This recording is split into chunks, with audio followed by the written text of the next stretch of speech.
Shri Krishna, Sri Krishna, Sri Krishna, Sri Krishna. Gurur Brahma, Gurur Vishnu, Gurur Devo Maheshwaraha, Guru Sakshat Param Brahma, Tasmai Shri Gurave Namaha, Tasmai Shri Gurave Namaha. हृदय कुहर मध्ये केवल ब्रह्ममात्रम् अहमहमिति साक्षादात्मरूपेण भाति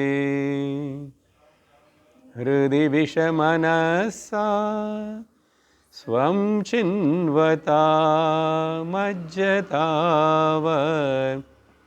पवनचलनरोधात् आत्मनिष्ठो भवत्वम्.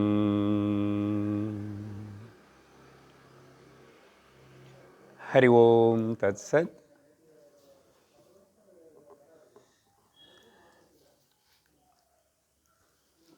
உங்களோட மூஞ்சல்ல எனக்கு நல்லா தெரியுது.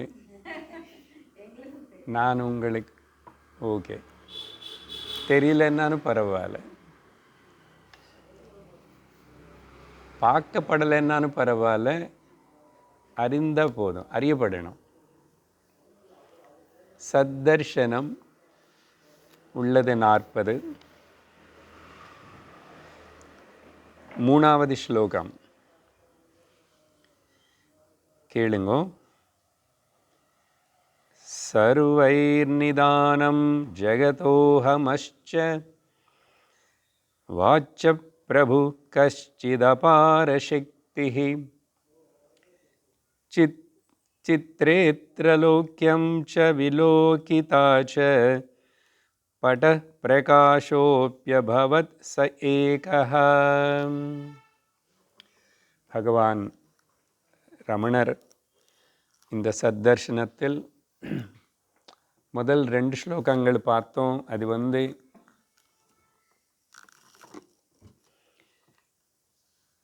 மங்கள ஸ்லோகங்களாக இருக்கின்றது.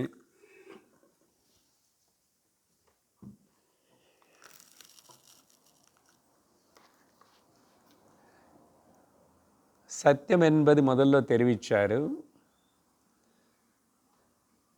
அதுக்கப்புறம் அந்த சத்துன்னு உணரணுமன்னா, அது ஒன்றுதான் இருக்குன்னு உணரணுமன்னா, அது நானன்னு உணரணுமன்னா, நேர விசாரணை மூலமாக அது ஞான மார்க்கத்தில் அப்படியே பண்ணலாம். யாருக்காவது அப்படி பண்ண முடியல, சத்துன்னு தெரிஞ்சுக்கிட்டால் எந்த பயமும் இருக்கக்கூடாது. அதுதான் அடையாளம். ஒருவேளை இன்னும் எனக்கு பயம் இருக்கு, ஏதாவது பற்றி பயம் இல்லை, முக்கியமாக மரண பயம் இருந்தால், அப்போது நீ ஈஸ்வரனுக்கு சரணாகதி பண்ணும். அந்த விதமாக நீ பயத்தினை முதல்ல ஓரளவுக்கு நீக்கிக்கலாம். அது கூடவே ஞானத்தினை அடையிறதுக்கு முயற்சி பண்ணணும். அப்படின்னு ஸோ 2வது ஸ்லோகத்தில் ஈஸ்வரன் நமக்கு இன்ட்ரடியூஸ் பண்ணார். மரண பயம் అనేది சொல்லி, இங்கே சர்வம் மரண ரூபமாகவே இருக்கிறதுனால நமக்கு வேறே என்னதான் கதி, என்னதான் வழி, என்ன நம்பி நான் எது பிடிச்சிக்கிட்டு இருக்கணும் அப்படின்னு எல்லாருக்கும் தோணுறது. பல நல்ல விஷயங்களை கேட்டுட்டு இருந்தாலும், பக்தி பண்ணிட்டு இருந்தாலும்,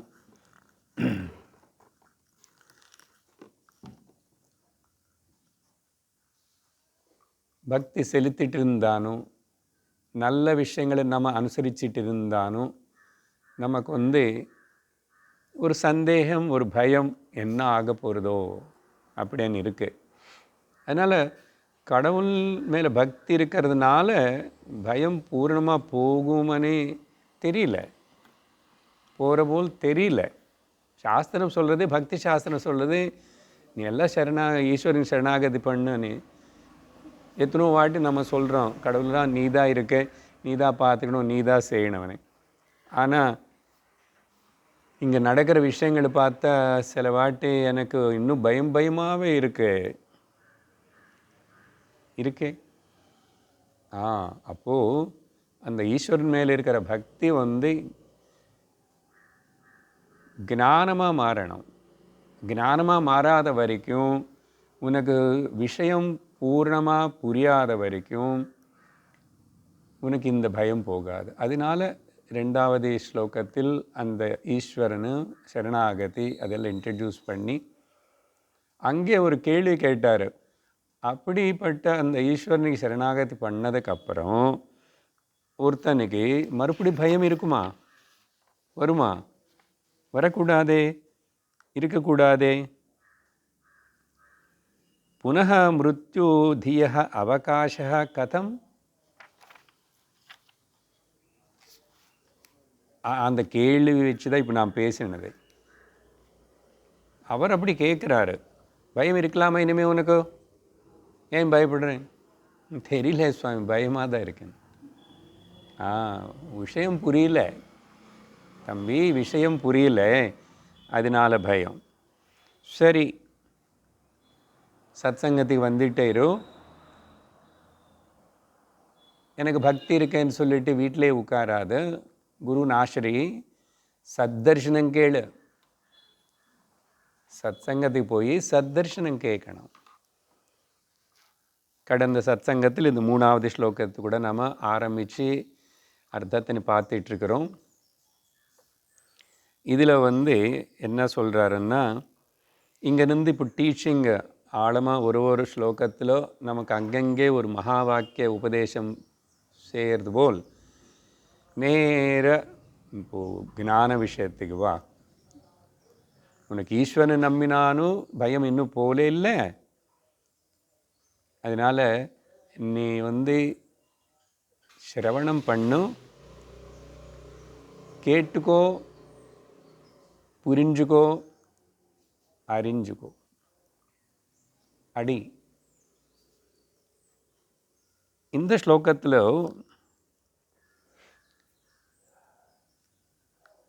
2 கேள்வி இருக்கு. எனக்கு கண்ணுக்கு முன்னாடி ஜகத் இருக்கு. எதுக்கு உனக்கு பயம்? எதனால? தோ உலகம், இங்கே நடக்கிற விஷயங்கள், இந்த மக்கள், இவங்க எல்லாரும் எனக்கு பயப்படுத்துகிறாங்க.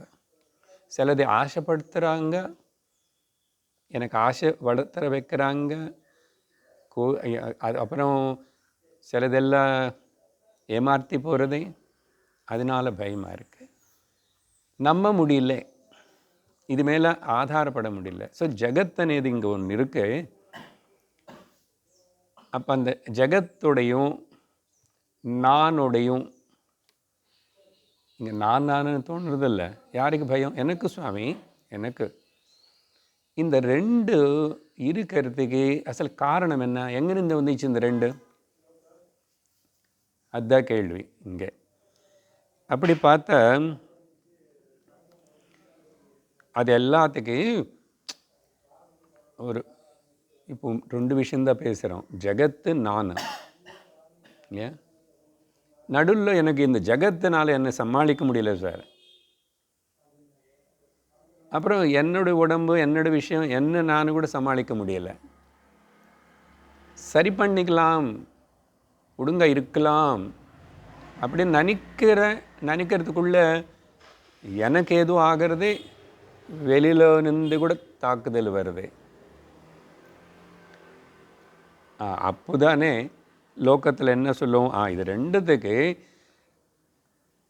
காரணமாக இருக்கிற ஈஸ்வரன் பரமாத்மா ஒரு அனந்த சக்தி ஒன்று இருக்குன்னு லோகத்தில் ஆஸ்திகர்கள் எல்லாரும் ஒத்துக்கிறாங்க.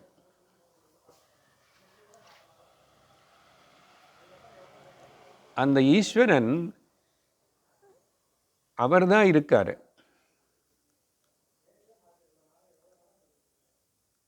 அவர் ஒருத்தர் தான் இருக்கார். ஈஸ்வரன் பதம் உபயோகப்படுத்துகிறோம். ஏன்னா இங்கே இப்போ வந்து சக்தின்னு உபயோகப்படுத்திட்டார். முந்தாவது ஸ்லோகத்தில் ஈஸ்வரன் சொன்னார், மகேஸ்வர மிருத்யுஞ்சய. அதனால் ஈஸ்வரன் சொன்னானும், பரமாத்மான்னு சொன்னானும், பிரம்மன்னு சொன்னானும், அப்பப்போ நானும் எல்லாம் ஒன்றா தான் எடுத்துக்கணும். ஒன்று இருக்கு. இப்போ நீ அது ஒன்று தான் இருக்கன்னா, அப்போ இந்த ரெண்டு என்ன? இந்த ரெண்டு அவரே தான். அது நீ உனக்கு புரிஞ்சிச்ச? அதை புரிஞ்சுக்கிட்டு நீ அப்படி ஏற்றுக்கணும். ஸோ முதல்ல ஒரு அனந்த சக்தி, பரமேச சக்தி இருக்குன்னு ஒத்துக்கணும். இதுதான் ஒத்துக்கிறோம். ஒத்துக்கினதுக்கப்புறம் அப்போ அவர் இருக்காரு, உலகம் இருக்கு, நான் இருக்கேன். நீ இந்த துவைத பாவத்தில் நுந்து, இந்த திரிபுட்டில நுந்து நீ வெளியே வரணும். நீ இல்லை, உலகம் இல்லை, ஈஸ்வரன் மட்டும்தான் இருக்கா. ஒத்துக்கிறியா? புரியுறதா? புரியல, ஒத்துக்கிறது ரொம்ப கஷ்டமாக இருக்கு. சொல்கிறேன், இன்னும் 38 ஸ்லோகம் இருக்கு, பரவாயில்ல. புரிஞ்சிச்சுன்னு எதுக்கு பேசணும்? கரண்ட் இல்லாமல் கூட உட்கார வச்சு எதுக்கு பேசணும்?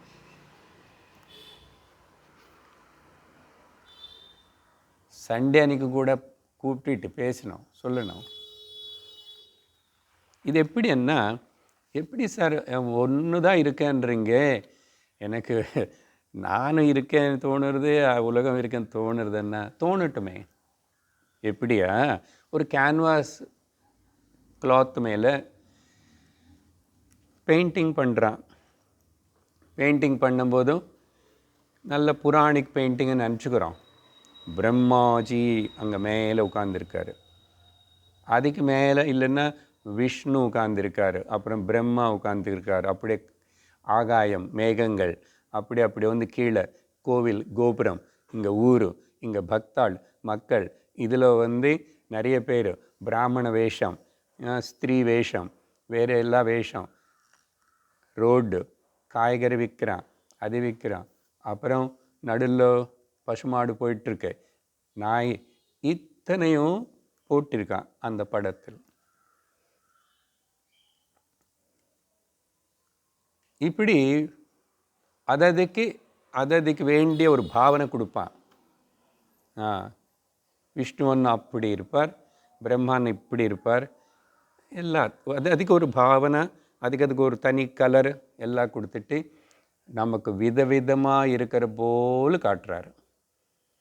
ஆனால் எல்லாமே கல்பனை, டிராயிங் மாற்றம்தான். சரியா? அது மட்டும் இல்லை, இத்தனை சித்திரம் வரைஞ்சி வச்சு காட்டுறதுக்கு பின்னாடி ஆதாரமாக இருக்கிற அந்த அதிஷ்டானம் துணி எது இருக்கின்றதோ கேன்வாஸ், அது ஒன்று தானே. ஒன்று மேலே இத்தனை காணப்படுறது. ஒத்துக்கிறியா? இது ஆமாம் சாமி, ஒன்று மேலே தான் இத்தனை காணப்படுறது. அப்போது அது பிரம்மா விஷ்ணுவுடைய ஃபோட்டோவா, விஷ்ணுவோடைய சித்திரமாக இருக்கட்டும், பிரம்மா சித்திரமாக இருக்கட்டும், கோவில் சுவாமி ஏதாவது இருக்கட்டும், மனிதன், கடல், மரம், மலை இருந்தால் கூட அது எல்லாமே ஒரே துணி மேலே பல வர்ணங்கள் யூஸ் பண்ணி காட்டப்பட்டதே தவிர அது எதுவுமே, எல்லாமே ஜடம். அது எல்லாமே ஜடம். இப்போது நீ வந்து கவனிக்க வேண்டியது அந்த பின்னாடி ஆதாரம் இருக்கிற துணி.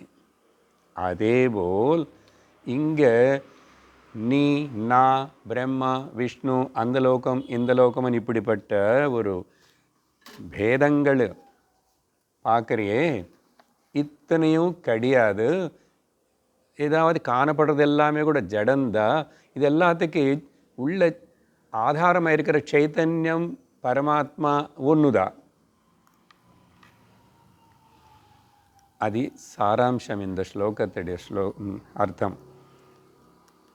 கடந்த வாரம் இதை பற்றி பேசும்போது நானும் இந்த சித்திர தீப பட்டம், అనేది విద్యారణ్య స్వామి పంచదశిలో ஒரு அத்தியாயமாகவே வச்சுட்டு 290 ஸ்லோகங்கள் எழுதிட்டாருன்னு சொன்னேன். சரியா? ஸோ சாஸ்திரம் உபனிஷத்து என்ன சொல்கிறதுன்னா, உலகம் காணப்படட்டும், ஆனால் அது ஈஸ்வரனே தான் உலகமாக காணப்படுறாரு, பரமாத்மா தான் உலகமாக காணப்படுறாரு அப்படின்னு ஏற்றுக்கினதுக்கப்புறம் அதில் பரமாத்மா நித்திய ஆனந்த ஸ்வரூபன், சர்வசக்திமான் இதெல்லாம் சொல்கிறோமா, சர்வவியாபி, அது அப்படி தான் எடுத்துக்கணும். ஆனால் இங்கே அப்படி இல்லையா, துக்கமாக சிலது இருக்கே, பாப புண்ணியமான வேற்றுமை காணப்படுறதே, அது நீ முக்கியத்துவம் கொடுக்கக்கூடாது. சரி, அந்த சித்திரதீப பிரகரணம்లో இப்படிப்பட்ட வர்ணனம் இதெல்லாம் செய்யும்போது அவர் ஒரு ஸ்லோகத்தில் சொல்கிறாரு, இது கடந்த சத்சங்கத்தில் உங்களுக்கு சொல்லலை, அதெல்லாம் பேசிட்டு அங்கே இன்ட்ரடியூஸ் பண்ணிட்டோம் உங்களை. சரியா?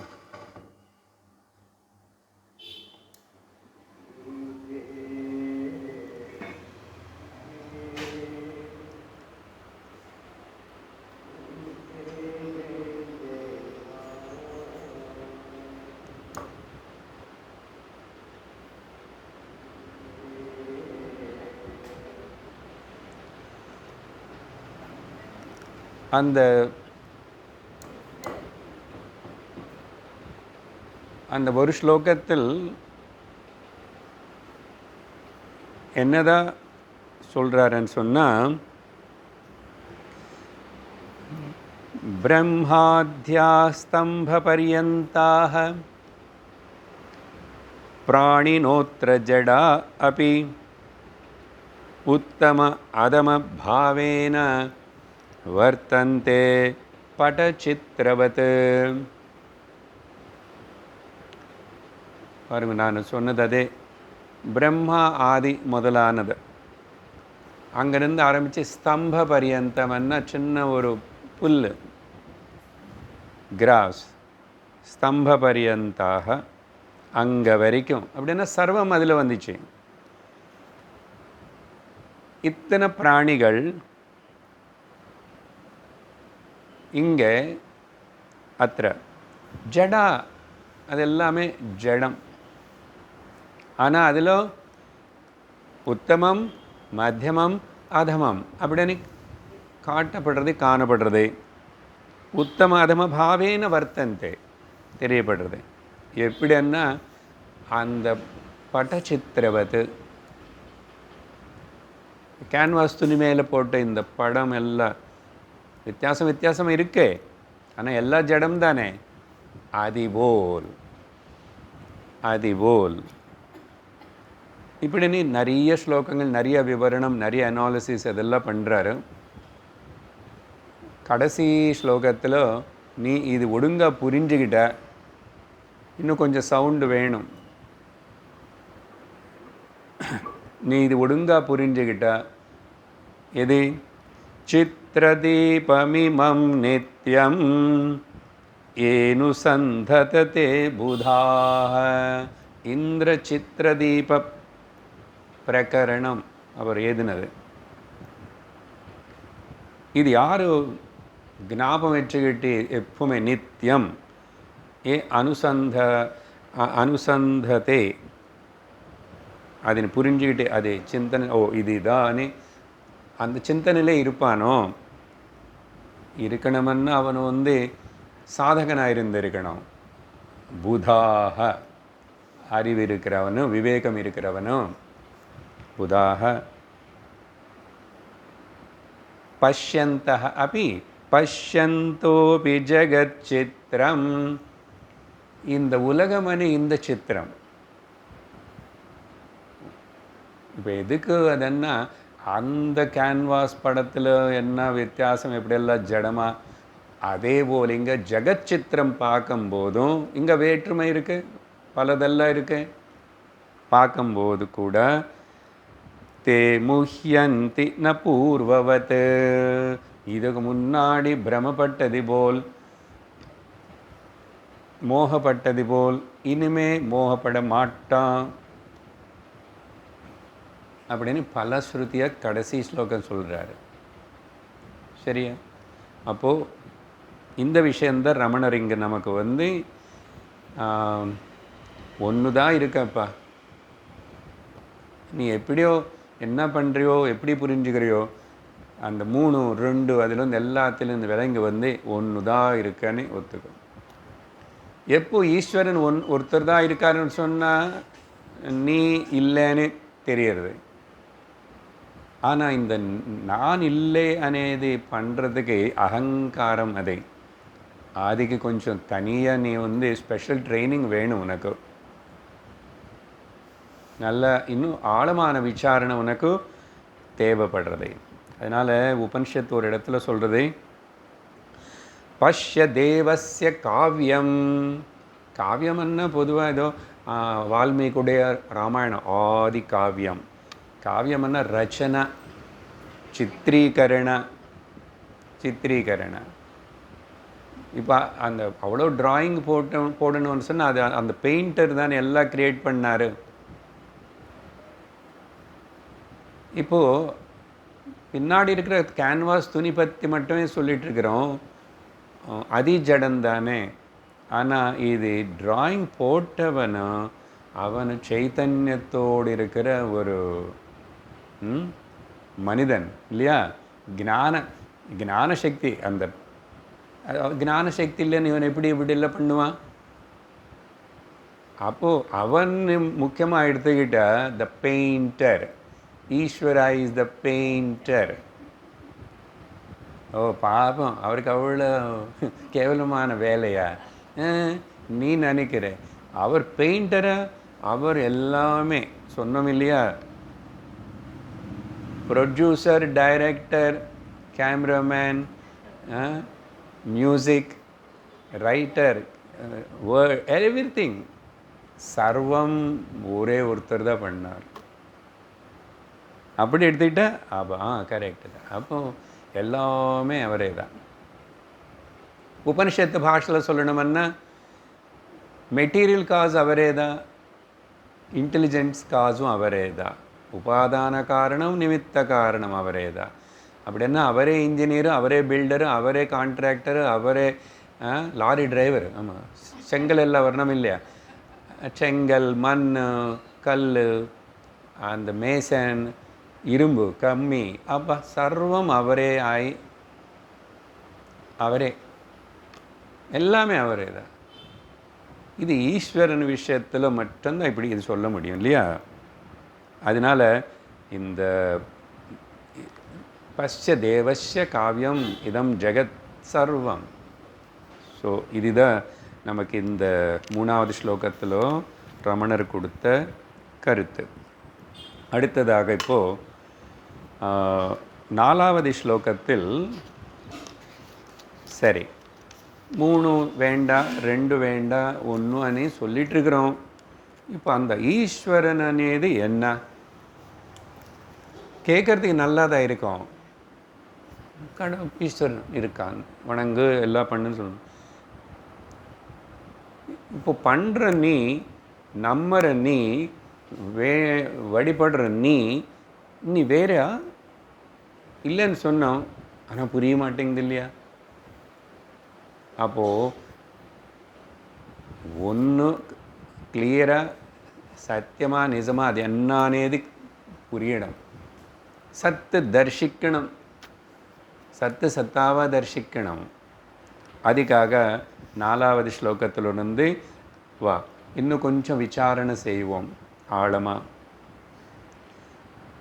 ஆரப்யதே ஜீவ ஜகத் பராத்மா தத்வாபிதானேன மதம் சமஸ்தம் இதம் த்ரயம் யாவதஹமதி ஸ்யாத் சர்வோத்தமா அஹமதி சூன்யநிஷ்டா.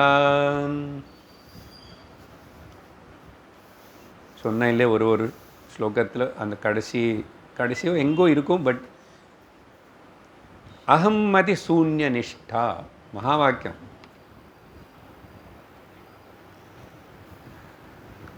பார்க்குறோம் என்ன சொல்கிறார் இங்கன்னா,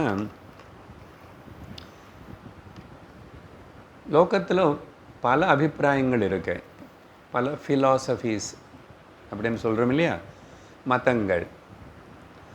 சமஸ்த மதம் தத்துவம் பரமாத்ம தத்துவம். எல்லாருமே எப்படி அவங்க ஃபிலாசபி ஆரம்பித்து என்ன பேசுவாங்கன்னா, இந்த 3 வச்சு தான் பேசுவாங்க.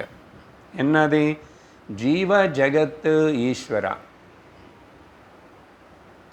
பரமாத்மா 3. இதுதானே நம்ம கூட நிறைய வாட்டி வேதாந்தம் வகுப்பில் பேசிகிட்டே வரோம். ஜீவ ஜகத் ஈஸ்வரா, இது 3 பற்றி கிளியராக தெரியணும். தெரிஞ்சதுக்கப்புறம் இதில் இது 3ஆ, இது 2ஆ, இல்லை 1ஆ, என்ன அசல் விஷயம் அப்படின்னது கன்க்ளூஷனுக்கு வருவோம். ஸோ பொதுவாக எல்லா மதங்களும் எல்லா அபிப்பிராயங்களும் லோகத்தில் அபிதானேன இந்த விதமாக அவங்க ஒத்துக்கிறாங்க, பேசுகிறாங்க அவங்களோட விஷயம். ஆனால் எல்லோரும் பேசுறது இந்த ஜீவ ஜெகத் ஈஸ்வராக இருந்தால் கூட அப்பா பல பேதங்கள். ஏன் 3 பற்றி பேசுகிறதில்ல, அது 3 கோடி பேதங்களாக இருக்கும். 3 என்ன 10 ஆகாதா, 10 100 ஆகாதா என்ன? 1 தான் ஒத்துக்கிற வரைக்கும் பேதங்கள் இருந்துகிட்டே இருக்கும். ஆனால் இந்த 3 தான் மையமாக வச்சுக்கிட்டு பேசிகிட்டு இருக்காங்க. ஆனால் நான் கேள்வி கேட்குறேன், இந்த 3த்தில் ஈஸ்வரனு அனி பேசுகிறோம், ஈஸ்வரன் இருக்கா, அங்கே இருக்கார், இங்கே இருக்கார், அப்படி இருக்கார் நம்புகிறோம். ஆனால் ஈஸ்வரனை பற்றி உனக்கு ஏதாவது ஃபுல் இன்ஃபர்மேஷன் தெரியுமா? இல்லைன்னா அவர் நீ ஏதாவது கண்ட்ரோல் பண்ணுறதோ ஏதாவது செய்கிறதோ அப்படி சட்டுன்னு அவர் கூட பேசி கூப்பிடலாம், செய்யலாம். சும்மா சொல்லக்கூடாது, பக்தியில் நான் கூப்பிட்டுருக்கேன் அப்படி எல்லாமே. அவர் அனந்த சக்திவான், அனந்த ஞானவான் அப்படின்னு அவருக்கு நிறைய பட்டங்களை கொடுத்துட்டு அவர் அப்படி வச்சுக்கிறோம். ஸோ அவரை பற்றி நமக்கு த சோ கால்டு காட்ன்னு எது சொல்கிறோமோ அது நமக்கு பூர்ணமாக விஷயம் இன்ஃபர்மேஷன் இல்லை, ஃபஸ்ட் ஹேண்ட் இன்ஃபர்மேஷனாக இல்லை. கதையில் சொன்னாங்க, புராணத்தில் சொன்னாங்கன்னு ஏதோ ஏற்றுக்கிறேன் அப்படி. ஆனால் சரி, அவனை பற்றியும் உனக்கு தெரியல சரியா. அவர் அங்கே இருக்காரா, இங்கே இருக்காரா, அவர் இப்படி இருப்பாரா, அப்படி இருப்பாரா, அவர் ஆணா பெண்ணா, அவருக்கு 4 கையா 8 கையா, இந்த பேதங்களுக்கு ஏதாவது அளவு இருக்கா, முடிவு இருக்கா? அப்புறம் அடுத்த பக்கத்தில் இருக்கிற அடுத்த மதங்களுக்கு, ஹிந்து மதத்திலிருந்து வந்த பல பிரிவுகளின்னு பார்த்தா எத்தனை வகையாக எல்லாரும் இப்போ இதில் ஒன்று பற்றி ஒருத்தர் விதமாக பேசுவாங்க. இதில் மோஸ்ட் கான்ட்ரவர்ஷியல் அண்ட் ப்ராப்ளமேட்டிக் குழப்பத்தினை உருவாக்கி சண்டை, பிளட்ஷெட் எல்லாம் நடத்தினது ஈஸ்வரன் விஷயம். ஈஸ்வரன் விஷயம் ஆக்சுவலாக பாப்போம், அட்லீஸ்ட் ஜெகத்தன்னா கண்ணுக்கு முன்னாடி இருக்க, கண்ணுக்கு முன்னாடி தெரியுறதே, பிரத்யட்சமாக தெரியுறதே. அதை பற்றி கூட இல்லை, கண்ணுக்கு தெரியாத காணாத இவர் மனசுக்கு தோண இவர் அபிப்பிராயத்தை வச்சு லோகத்தில் பேதங்கள், சண்டை, கன்ஃபியூஷன் உருவாக்கி கொலைன்னு அப்படி அங்கே வரைக்கும் போயிடுச்சே இல்லையா? வெளிய மதம் பற்றி இல்லை, நமக்குள்ளேயே வைஷ்ணவர்களுக்கு சைவர்களுக்கு நடந்த சண்டை இல்லாத சண்டையே அங்கே எவ்வளோ இருக்கு.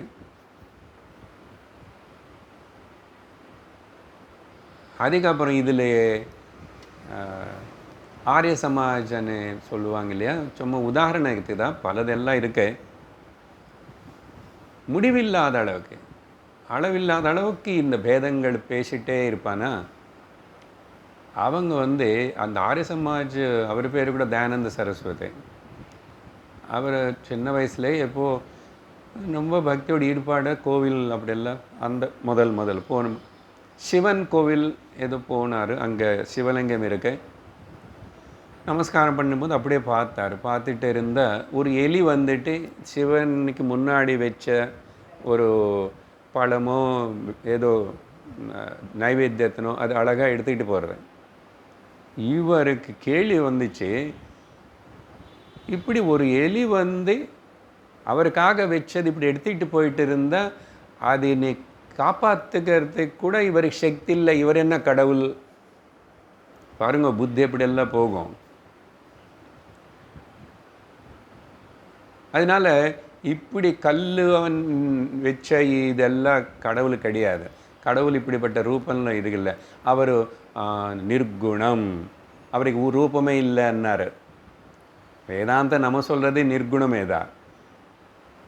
அதுக்கப்புறம் அது நிர்குணம் பற்றி அவர் எவ்வளோ சாதனை பண்ணாரோ, என்ன சிந்தனை பண்ணாரோ, அப்படி போயிட்டு கடைசியில் அவர் ஏதோ உணர்ந்தார். ஆனால் அதில் அவர்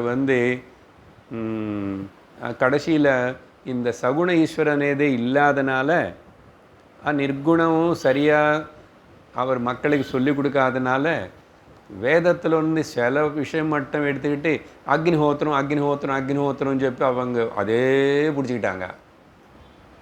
அவங்களுக்கு இது ரொம்ப முக்கியம்.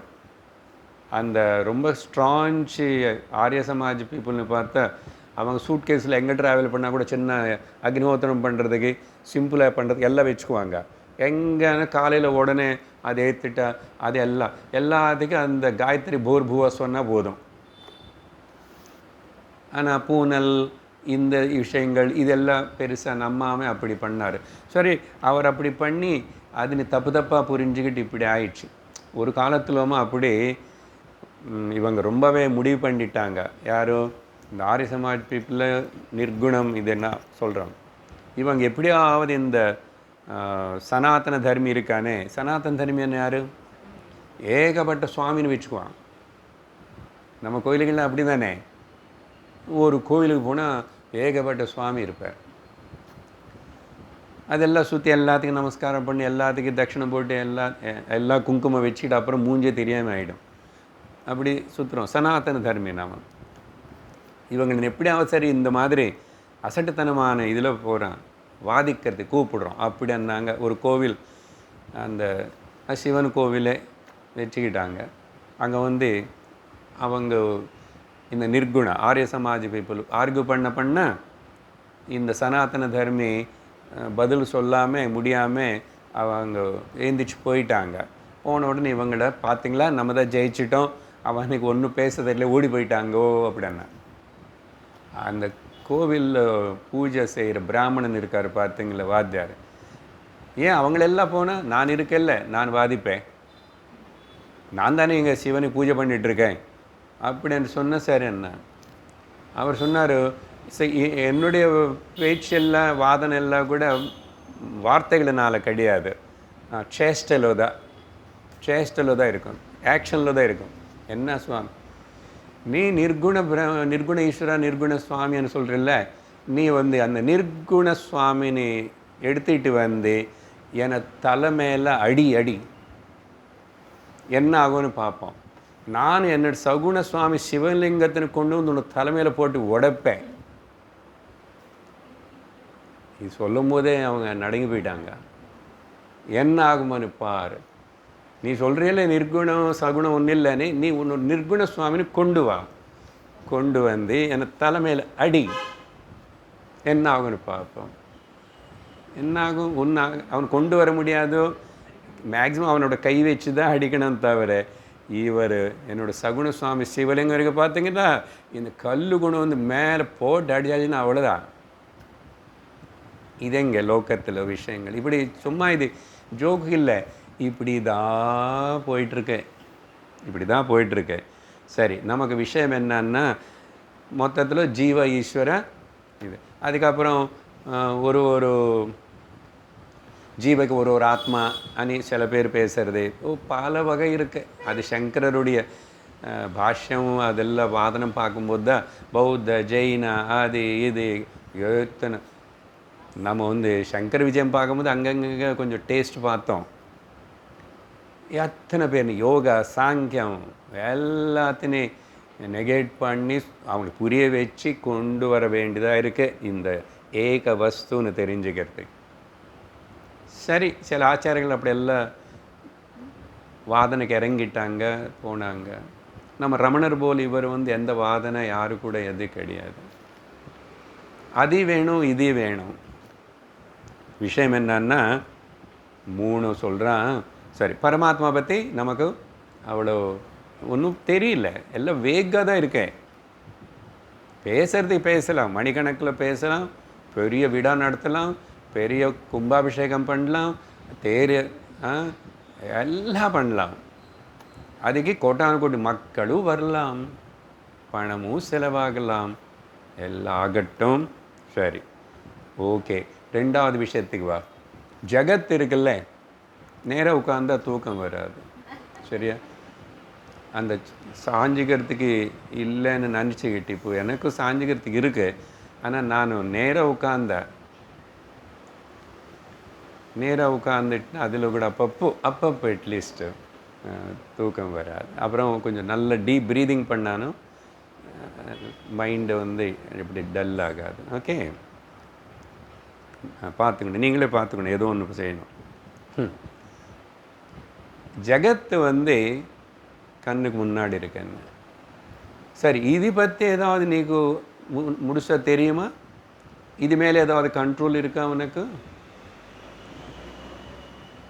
என்ன சயின்ஸ் ஒன்றும் புரியல.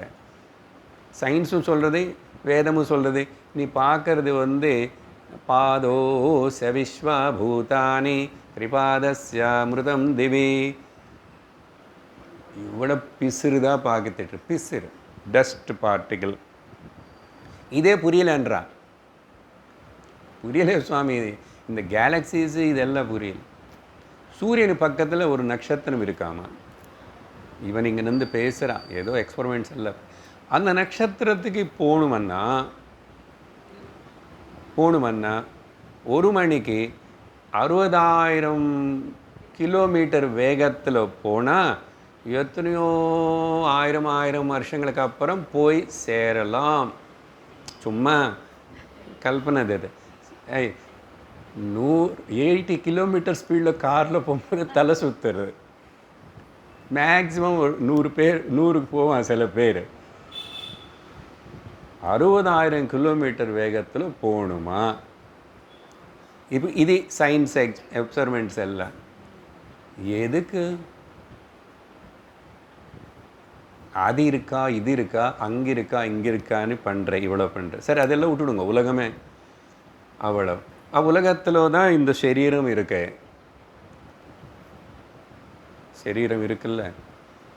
ஆனால் ஏன் பஞ்சமகாபூதங்கள், நானும் இந்த உலகத்தில் தான் நடமாடிட்டுருக்கேன். இந்த காற்றில், இந்த ஸ்பேஸில், இந்த ஊரில், இங்கே இந்த உடம்பு, இதுக்குள்ள எத்தனை பிரம்மாண்டங்கள் இருக்கோ தெரியுமா? இதுக்குள்ள 1000 மில்லியன்ஸ் ஆஃப் அந்த ஒரு செல்லு ஒரு லோகம். இதில் ஏதாவது பூர்ணமாக இது பற்றி இப்போ வரைக்கும் எந்த டாக்டருக்காவது ஏதாவது கரெக்டாக தெரிஞ்சதா?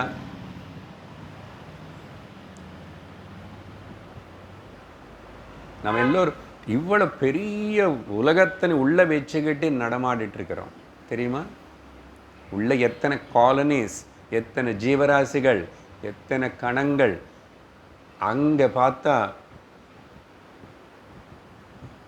பிரெயின் மாதிரி ஹார்ட் இல்லை, ஹார்ட் மாதிரி லிவர் இல்லை, லிவர் மாதிரி ஸ்ப்ளீன் இல்லை, ஸ்ப்ளீன் மாதிரி எல்லாம் வேறாக இருக்க. அதெல்லாத்தையும் நீ தினந்தோறும் சுவிட்சு போட்டு ஒரு டைம் வச்சு இது இப்படி எப்படி பண்ணணும்னா முடிகிற காரியமாக நீ பண்ணுவியா? அந்த பெரிய டிராஃபிக்கில் மாட்டிக்கிட்டு அந்த போலீஸை தலை பிரிச்சுக்கிட்டு பண்ணிகிட்டு இருப்பாங்க பாருங்கள், பாப்பம். காலையிலேருந்து வெயிலில் நின்றுட்டு சிக்னல் லைட்டு போயிடுச்சு, டிராஃபிக் ஜாம் ஆகிடுது, எல்லா பக்கம் 4 கிலோமீட்டர் தூரத்துக்கு டிராஃபிக் நிற்கிறது. அது போல் நீ வந்து என்னதான் தெரியும் உனக்கு? உலகம் பற்றி என்னதான் தெரியும்? உன்னோட ஹார்ட் பற்றி உனக்கு தெரியாது, உன் லிவர் பற்றி உனக்கு தெரியாது. அதனால் டாக்டர்ஸு சயின்ஸு அவங்களே ஏதோ உதவி பண்ணுறாங்க, அது விஷயம் சொல்லலை. அதனால் அது நம்மதுனால சர்வம் தெரிஞ்சிச்சு நினச்சிக்காதேன்.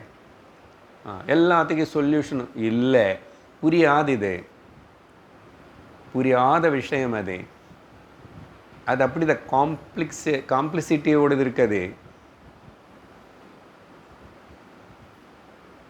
விஷயம் என்னன்னா, ஈஸ்வரனை பற்றியும் உனக்கு ஃபுல்லாக தெரியல இல்லை, ஜகத்தை பற்றியும் உனக்கு ஃபுல்லாக தெரியல இல்லை.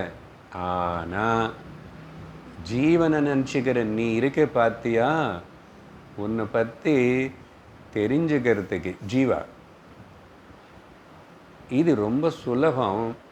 இதில் வந்து மேக்ஸிமம் 100% உனக்கு இது டீல் பண்ணலாம். சரீரம் பற்றி டீல் பண்ணணும்னு சொல்லலை, நான் ஞாபகம் வச்சுக்கணும். சரீரம் தான் இப்போ தான் சொல்லிவிடுவேன், அது எப்படியோ நடந்துகிட்ருக்கு, பிரகிருதிக்கு அது உலகத்துக்கு தான். ஆனால் மைண்டு தாட்டு இது ஏற்றுக்கணுமா வேண்டாமா, வாட் இஸ் திஸ் வாட் எல்லாம் வந்து அந்த ஜீவன் நினச்சிக்கிற நீ ஒன்று புரிஞ்சுக்கிட்டு சரி பண்ணுறதுக்கு நிறைய வாய்ப்பு இருக்கு. ஒத்துக்கிறோமா? அப்போது எங்கே உனக்கு வாய்ப்பு இருக்கோ, உனக்கு அங்கே வேலை பண்ண முடியும், அங்கே ஒர்க் பண்ணும். ஆனால் பொதுவாக வேலை பார்க்க வேண்டிய இடத்துல பார்க்காம தேவையில்லாத இடத்துல எல்லாம் தலை வச்சு அங்கெல்லாம் கை வச்சு அதிலேயே போகிறோம். அங்கே எதுவுமே கிடைக்காது. அதனால் தேட வேண்டியது, ஆராய்ச்சி பண்ணிட்டு அறிய வேண்டியது.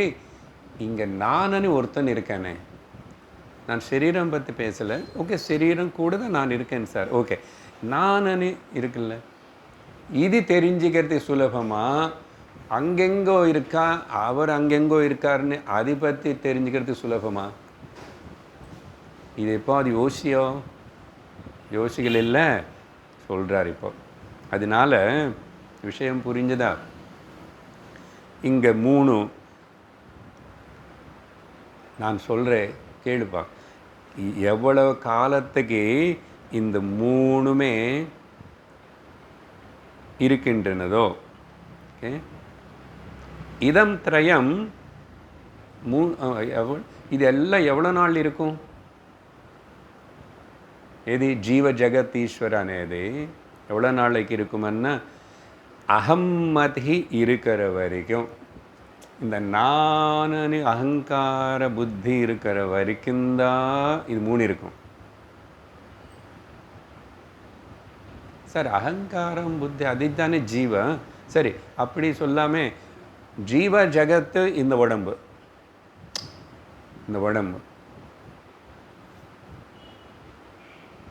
ஜீவன் சொல்லிட்டு யாருக்கும் பெரிய ப்ராப்ளம் இல்லைன்னு. ஜீவன் என்னன்னு தெரியல, முக்கியமாக ஈஸ்வரனும் அதை பற்றி ப்ராப்ளம் இருக்குது, பயம் இருக்குது. உலகம் பற்றி ப்ராப்ளம் இருக்குது, இந்த உடம்பை பற்றி ப்ராப்ளம் பயம் இருக்குது. ஸோ அதனால் அந்த 3 இது 3 எவ்வளோ நாள் இருக்கும்? எவ்வளோ நாள் இந்த அகம்மதி இருக்குமோ, இந்த அகங்காரம், இங்கே அகம்மதி என்ன, சுத்த சைத்தன்ய அகம்பத்தி இல்லை, அகம்மதி அகங்காரம் நான் இருக்குல்ல. என்ன அது எப்படி சொல்லுவீங்கன்னா, நான் ஈஸ்வரன் வழிபடணும், நான் ஈஸ்வரன் எங்கே இருக்குன்னு தெரிஞ்சுக்கணும், நான் ஈஸ்வரன் இல்லைன்னு ப்ரூவ் பண்ணணும், நான் ஈஸ்வரன் இருக்கான்னு ப்ரூவ் பண்ணணும். யார் இது? உலகம் நல்லதனே ப்ரூவ் பண்ணணும், உலகம் கிட்டது ப்ரூவ் பண்ணணும், அவங்க எல்லாரும் நல்லவங்க இல்லை ப்ரூவ் பண்ணணும். இப்படி தேடுறோம் இல்லை, ஓடுறோமே. எல்லாரும் கோர்ட்டுக்கு போகலன்னா கூட ஒரு விதமாக இங்கே கோர்ட்டு தான் நடந்துகிட்ருக்கேன். எல்லாருக்கும் உள்ளே இதுதான் இருக்கேன். அவங்க என்ன பெரிய ஜாதி, அவங்க குலம் என்ன நினச்சிக்கிறாங்க? யார் அவங்க? கேட்குறது யாரு நீ? இங்கே நானே ஒருத்தன் வந்து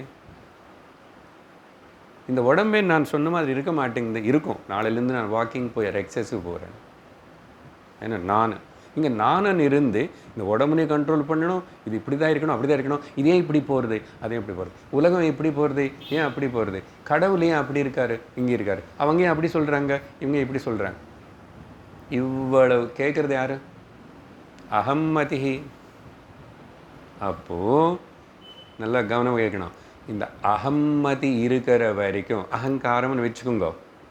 ரமணர் புதுசாக அகம்மதிஹி அகம்மதிஹன்றார். இது இருக்கிற வரைக்கும் தான் அந்த 3 இருக்கும். இல்லை, இது இருக்கிற வரைக்கும் அந்த 3 இருக்கும். அப்போ என்ன சொல்கிறார் தெரியுமா? அதனால் சர்வ உத்தமானது என்னமோ தெரியுமா, பெஸ்ட் என்னமோ தெரியுமா, நான் உனக்கு வழி சொல்லட்டுமா? ஏற்றுக்குவியா? Are you ready? அகம்மதி சூன்ய நிஷ்டையேவ வடி. இந்த அகம்மதி அகங்காரம் இல்லாமல் பண்ணும், எல்லா ப்ராப்ளம் சால்வ் ஆகிடும். புரியுறதா? அகம்மதி சூன்ய நிஷ்ட. இந்த நிஷ்ட பதத்துக்கு ஒரு பிரத்யேகத்தை இருக்கு. இதுக்கு முன்னாடி முதல்ல ஒரு எக்ஸாம்பிள் சொல்கிறேன். இது எப்படின்னா, தூங்கினதுக்கப்புறம் ஈஸ்வரனும் ஒன்றும் தெரியல, எதுவுமே இல்லை, அந்த பிரச்சனை இல்லை. ஜகத்து அந்த பிரச்சனை இல்லை. உன்னோட உடம்பை பற்றி காலையிலேருந்து ஆர்குமெண்ட் பண்ணி எல்லாம் சுப்ரீம் கோர்ட் ஹை கோர்ட் இல்லாது போகணும், இவனும் காணும். அப்படின்னா அகம்மதி இல்லாமல் ஆனதுனால ஈஸ்வரன் ப்ராப்ளம் இல்லை, ஜெகத் ப்ராப்ளம் இல்லை, உடம்பு ப்ராப்ளம் இல்லை, எந்த ப்ராப்ளம் இல்லை. எதனால? அகம்மதி இல்லை, அகங்காரம் இல்லைங்க. இப்படிப்பட்ட ஒரு இயல்பான அனுபவத்தினை அந்தர்யாமி நமக்கு தினந்தோறும் கொடுத்துட்ருக்கிறார் நித்திரையில்.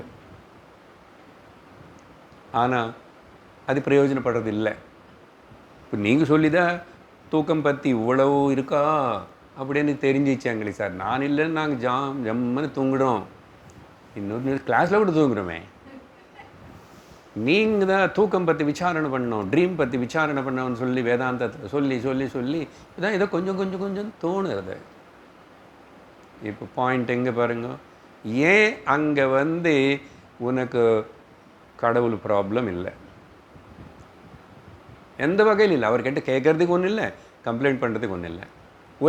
உலகத்துக்கு எடுத்து வாங்கிறதுக்கு ஒன்றும் கிடையாது, விட்டு கொடுக்கறதுக்கு ஒன்றும் கிடையாது. சரீரத்துக்கு என்ன ஆயிடுச்சான்னு தெரியாது, என்னன்னு தெரியாது. ஏன்? அகங்காரம் போயிடுச்சாங்க. அது எப்படியோ தற்காலத்துக்கு அது போய் உட்காந்துச்சு. அது எங்கேருந்து கிளம்பிச்சோ அங்கே போய் அடங்கிச்சு. என்ன ஆயிடுச்சு?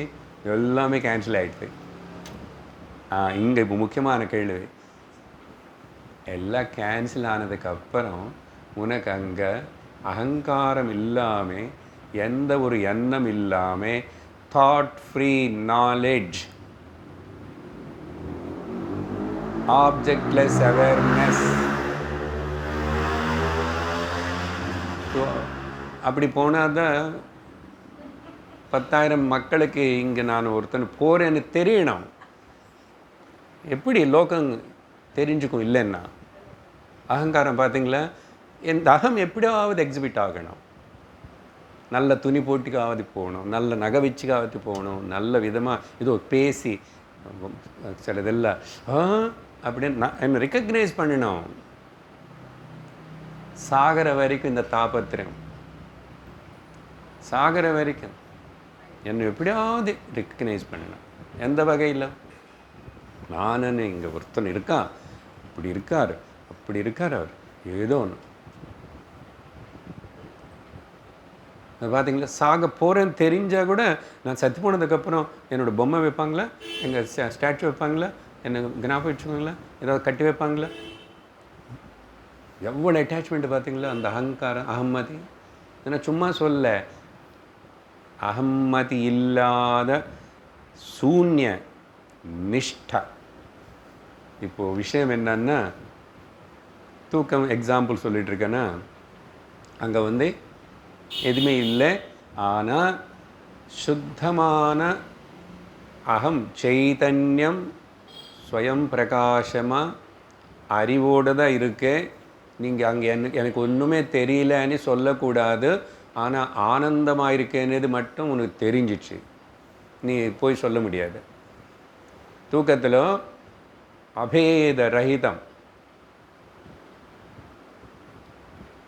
பேதரஹிதம், அபேதமான வஸ்துன்னு நான் அங்கே நானாகவே இருந்த, அங்கே அகங்காரமும் கிடையாது, உலகமும் கிடையாது, எதுவும் இல்லாமல் இருக்கிற அந்த சுத்த ஞானைக மூர்த்தையே இருக்க உனக்கு தெரியும். நீ ரெக்கக்னைஸ் பண்ணதுனால தான் அது நம்ம விரும்புகிறோம். அதுதான் இந்த நினைவு வாழ்க்கைன்னு புஷ் பண்ணுறதுக்கே ஒரு எனர்ஜியாக இருக்கு.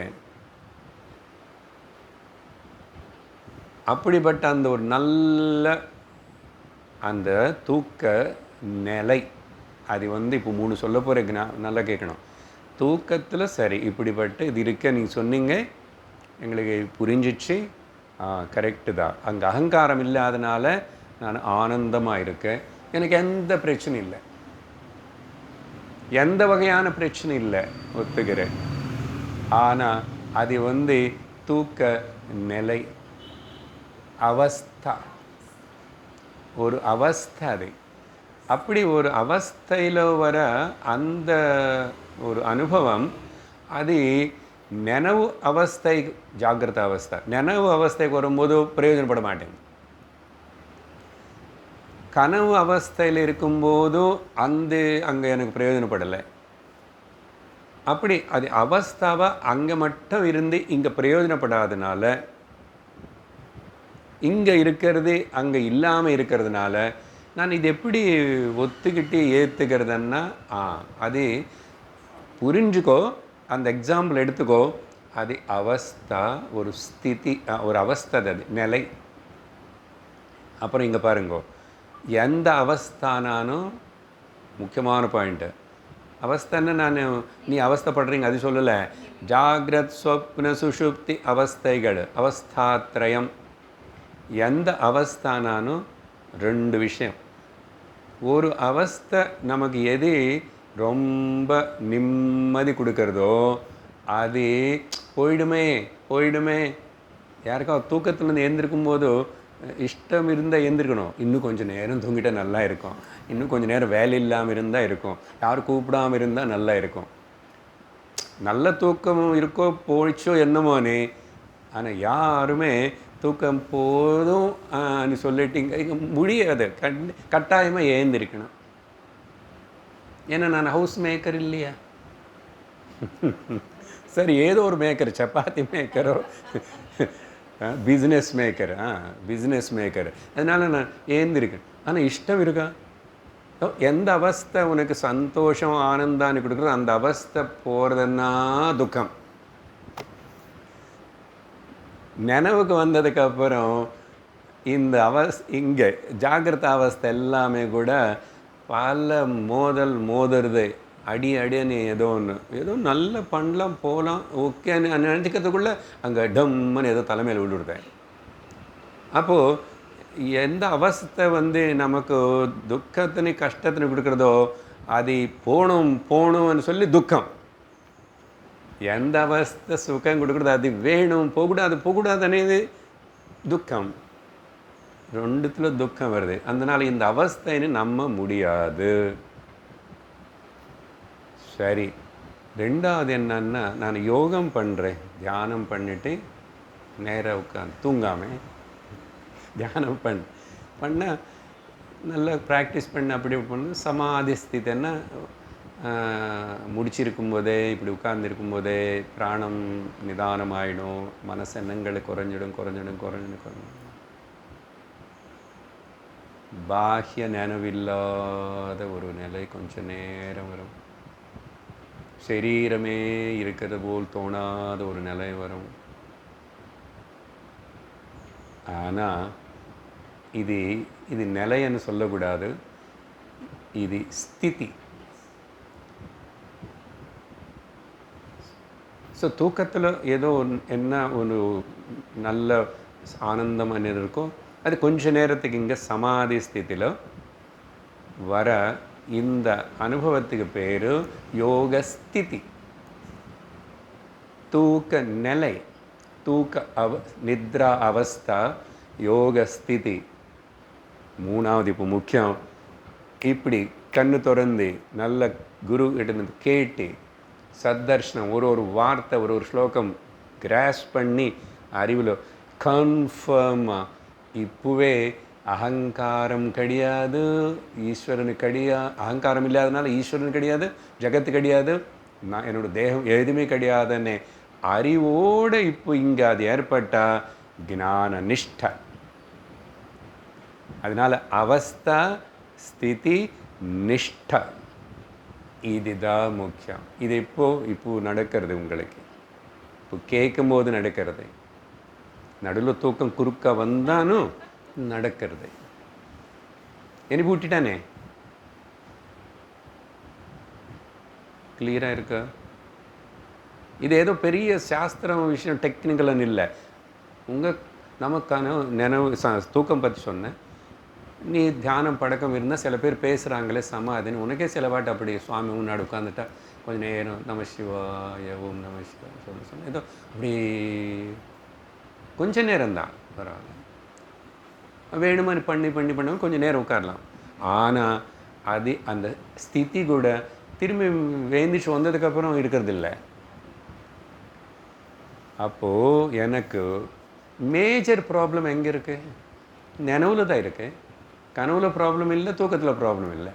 இப்போ மேஜர் ப்ராப்ளம் இக்னோரன்ஸுடைய மேக்ஸிமம் எஃபெக்ட் நினைவில் இருக்கிறதுனால தான். நினைவில் தான் இப்படி கேட்டதுக்கப்புறம் தெரிஞ்சதுக்கப்புறம் நான் நினைவோடு தான் இருக்கேன், கண்ணு திறந்து இருக்கேன், உலகம் பார்த்துட்ருக்கேன். பட் எனக்கு ஞான நிஷ்டை வந்துச்சுன்னா, அகம்மதி சூன்யம் ஏற்பட்டுச்சுன்னா அந்த மூணு கிடையாது.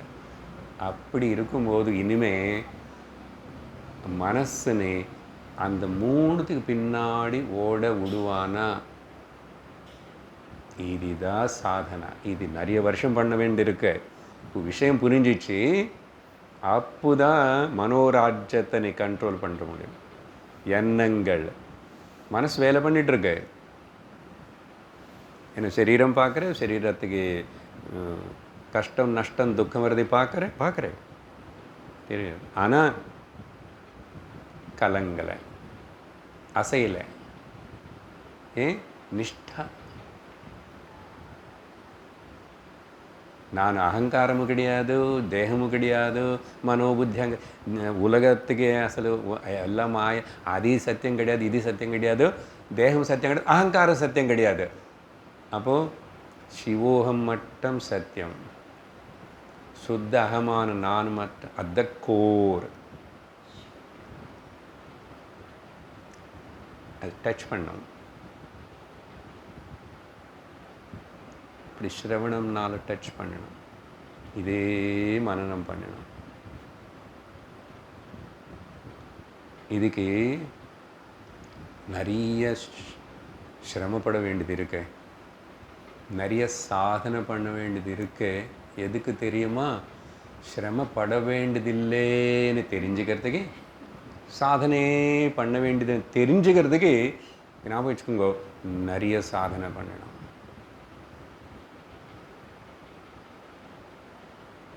இது ரெண்டு கான்ட்ரடிக்டரி இல்லை வேர்ட்ஸு. ஒன்றும் பண்ண வேண்டாம், சும்மா இருன்னு சொல்கிறான். சும்மா இருந்தால் போதும்னு தெரிஞ்சுக்கிறதுக்கு நிறைய ஸ்ரவணம், சத் சங்கம், வித் அட்டர் கிளாரிட்டி, வேக கிடையாது. அப்புறம் மனநம், நிதித்தியாசனம், மணிக்கணக்கில், நாள் கணக்கு, மாதம், வருஷம் கணக்கில் இப்படி பண்ணி இந்த இது ஒரு நாளைக்கு அப்படியே என்னுடைய ஞானம் என்னோட சொந்தமாயிடும். விஷயம் புரிஞ்சால் கூட, அதனால் ஞானிகளுடைய சந்நிதியில், ஒரு ரமணர் சந்நிதியில் நிறைய பேருக்கு ஒரு ஏதோ அலௌகிகமான ஒரு அனுபவம். அந்த சமாதி ஸ்திதி ஒன்றும் பண்ணாமல் அப்படி அவருக்கு முன்னாடி உட்கார்ந்தானே ஏற்பட்டது நிறைய பேருக்கு. ஆனால் ஆனால் அது இன்டர்னலைஸ் பண்ணிக்கிட்டு அவங்களுடைய சொந்தம் பண்ணிக்கிறதுக்கு நிறைய செய்ய வேண்டியிருக்கு. அதனால தான் அப்படி பண்ணுறது கொஞ்சம் சிரமமாக இருக்குது சுவாமி. சத்சங்கம் விட்டுட்டு இப்போ 12 மணி போனால் வேறே மாதிரி அப்படி ஆகிடுதில்ல. அதனால் நீ எவ்வளோ பெரிய மகாத்மா சுவாமி கிட்ட இருந்தானோ அப்போ நல்லா இருக்கு, எல்லாம் நல்லா இருக்குது, சத்சங்கம் நல்லா, நீ சத்தர்ஷனம் நல்லா இருக்கு. அப்புறம் ஒர்க் நீ பண்ணணும். அப்புறம் இதையும் அப்பப்போ வேக்சின் போல் ஹை டோஸ் போட்டுக்கணும். போட்டு கொஞ்ச நாள் ஒர்க் பண்ணுறதே இல்லையா வேக்சின். ஸோ வாரத்துக்கு 2 நாள் வேக்சின் போடுறோம். முடிஞ்சால் டெய்லி போட்டுக்கோ. ஏன்னா இந்த காதலால் கேட்டதே இந்த வேக்சின் இது உள்ளே போய் எவ்வளோ நேரம் தங்கதனேது நம்பிக்கை இருக்க மாட்டேங்குது. அதனால் எனக்கு தினந்தோறும் நல்லா இருக்கு, தினந்தோறும் சத்சங்கம் அப்படி ஈடுபட்டு அப்படி செய்யலாம். ராமகிருஷ்ண பரமஹம்சோடைய நேரான சிஷ்யர்கள் நிறைய பேர் இருந்தாங்க. அதில் சுவாமி பிரம்மானந்தரனே பெரிய மகாத்மா. அந்த முதல்ல வந்து 5-10 பேருக்குள்ள சுவாமிகளுக்கு அவர் அதுக்கப்புறம் எல்லோரும் அங்கங்கே போய் அவர் எல்லாருக்கும் சந்நியாசம் கொடுத்தாரு, சுவாமிகளாக இருந்தாங்க. அப்போ மட்டங்கள் பெருசாக வளரலை, அவ்வளோ பாத்தியத்தை கூட கிடையாது. ஆனாலும் அவங்க எல்லோரும் சுவாமி சந்நியாசம் எடுத்த பரிவராஜிகளை போகணும், குரு கிட்டே இருந்து அவர் மேலே ஆதாரப்பட்டு அப்படி இருக்கக்கூடாது. போனால் பிரம்மானந்த சுவாமி அவர் காசியில் போய் நல்ல தபஸ் பண்ணுறார். தபஸ்ன்னு இந்த மாதிரி ஏதோ சாதனை அவர்.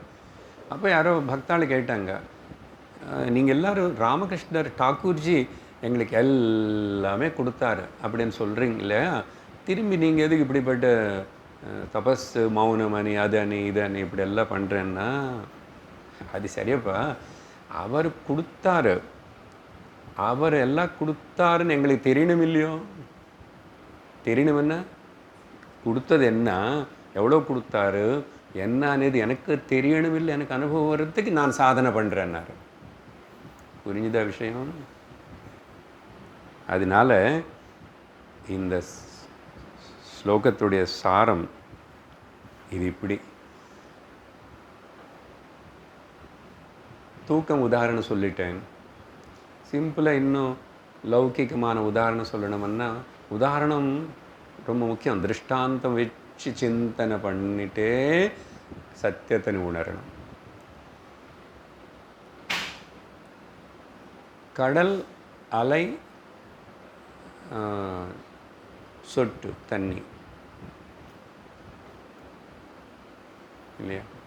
இப்போது கடல் பேரில் இருக்கிற அந்த ஈஸ்வரன், அலை பேரில் இருக்கிற இந்த ஜகத்து, ஒரு சொட்டு பேரில் இருக்கிற இந்த ஜீவன், இவங்களுக்கு நடுவில் என்ன ப்ராப்ளம், என்ன சண்டை, என்ன மாற்றம், என்ன வேற்றுமை எது வந்தாலும் ஜலத்துக்கு ஏதாவது கன்சர்ன் இருக்கா?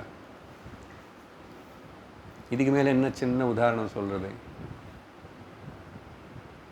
ஜலதிருஷ்டிலோ இந்த பேதம், இந்த ப்ராப்ளம் ஏதாவது பாருங்கள், ஈஸ்வரனை கூட சேர்த்துட்டோம். இப்போ அதே தானே இங்கே இல்லைன்னா இந்த அகம்மதி இருக்கிற வரைக்கும் ஈஸ்வரன் வந்து ஒரு பயம் காட்டுற வஜ்ரமுத்யுதாமனே பிருதாரண்யகத்தில் எங்கே பார்த்தோம், எப்பவுமே வஜ்ராயுதம் வச்சுட்டு மறட்டுறாரு, துரத்துறாரு. மிருத்யுர்தாவதி மிருத்யுர்தாவதி. ஆமாம், மிருத்யு அப்படி ஓடிட்டுருக்கு இந்த உலகம். அதுதானே சொன்ன, எல்லாம் மிருத்யு ரூபம் ஓடிட்டுருக்கேன். அதனால் ஈஸ்வரன் అనేది கூட நீ தனியாக வச்சாச்சன்னா அது ஒரு உனக்கு பயம் உருவாக்குற ஒரு விஷயமாகவே இருக்கும். அதனால் இங்கே ஜீவம், ஈஸ்வர, ஜகத்து, ஜீவா இது எதுவுமே அகங்காரம், எதுவுமே நிஜம் கிடையாது. மூணுத்துக்கு அந்த மூணுத்துல தெரிஞ்சுக்கிற நான் இங்கே ஒருத்தன் இருக்கேன். ஆனால் இந்த நான் யார்? யாருக்கு இது? முதல்ல சொன்னேன் இப்போ கொஞ்சம் நேரம், எனக்கு சுவாமி என்ன இப்படி தான் இருக்கணும், எங்கள் சுவாமி இப்படி தான், எங்கள் ஊரில் இப்படி தான். யார் இது? எனக்கு என்ன ஊர்? இந்த எனக்கு நான் சொல்லி இந்த நான் யார்? இப்போ அது விசாரணை பண்ணியா? யாருக்கு துக்கம்? யாருக்கு வேணும்? யார் இது கேட்கறது? எனக்கு அறிவு வேணும்னு கேட்குற இந்த ஆள் யார்? எனக்கு அஜ்ஞானம் போகணும்னு ஆசிக்கிற இந்த ஆள் யார்? யார் அது? அது கேவலம் ஒரு அகங்காரமான நானே தான். அது எங்கேருந்து கிளம்புறது? அந்த அகம், நான் எல்லாம் அந்த நான் சுற்றி தானே இருக்க. இப்போது நான் சத்சங்கத்துக்கு போகணும், நீங்கள் வந்த வாங்கோ, இல்லைன்னு போங்கோ. யார் இந்த நான்?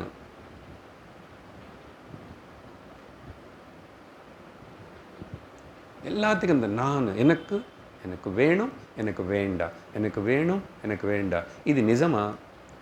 இப்படி எல்லா சாய்ஸோடு இருக்கிற இந்த நான் நிஜமா? அசல் அதோட நிஜஸ்வரூபம் என்ன? அது எங்கேருந்து கிளம்புறது? அப்படின்னு மானசந்து கிம் மார்கணே கிருதே ஆர் அகமயம் குதோ பவதி சின்வதः ஐ பதத்யஹம் நிஜ விசாரணம் அஹமிநாச பாஜஹமஹம் தயா ஸ்புரதி ஹிருத் ஸ்வயம் பரமபூர்ணசத். ரமணுடைய டீச்சிங் தான் உபதேச சாரம். ஸோ இப்படி இந்த ஸ்லோகத்தில் இவ்வளோ விஷயம் நம்ம கவனிக்க வேண்டியிருக்கு. அதுக்கப்புறம் இந்த உதாரணங்களை சிந்திச்சு அதே மறுபடியும் ஏதோ சும்மா உட்கார்ந்த கடவுள்னு தியானம் பண்ணுறேன். என்ன கடவுள்? என்ன யார்? அது என்ன? எங்கே இருக்கார்? எதுக்கு நானும் கடவுளை பற்றி தியானம் பண்ணணும்? Ask your self. நான் பண்ணணும். யாரும் நீ? எதுக்கு? என்ன வேணும் உனக்கு? அங்கே அதெல்லாம் அப்படி பண்ணி கேட்டு கேட்டு கேட்டு கேட்டு கேட்டு கேட்டு கேட்டு அந்த கேட்குற, விரும்புகிற, நேசிக்கிற, வெறுக்கிற இந்த அகங்காரம் கெட்ஸ் dissolved.